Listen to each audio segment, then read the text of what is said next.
তামোল বা অন্যান্য গছ বা খুঁটিত লগোৱা পাণৰ কথা অধিকাংশ কৃষকেই জানে, কিন্তু পলি হাউচত যে পাণ খেতি কৰিব পাৰি সেই বিষয়ে অধিকাংশ কৃষকে জ্ঞাত নহয়। এই নতুন পদ্ধতিটোৰে পাণ খেতি কৰি আছে ধেমাজিৰ ৰমেশ টায়েট আৰু দেৱজিৎ চাংমাই নামৰ দুজন কৃষকে।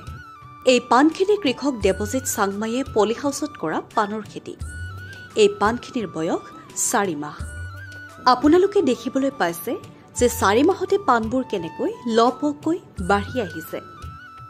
পলি হাউচত পাণ খেতি কৰিলে কি কি দিশত লাভান্বিত হয় আজিৰ এই প্ৰতিবেদনৰ জৰিয়তে লৈ আহিছো। এই পদ্ধতিৰে পাণ খেতি কৰিলে পাণত বেমাৰ আজাৰ বেছি নহয়, উৎপাদন সকলো সময়তে একে থাকে। শীতকালত পাণৰ উৎপাদন কম হয়, কিন্তু পলি হাউচত উৎপাদন কৰিলে সকলো সময়তে এই পাণ খেতি একেই থাকে।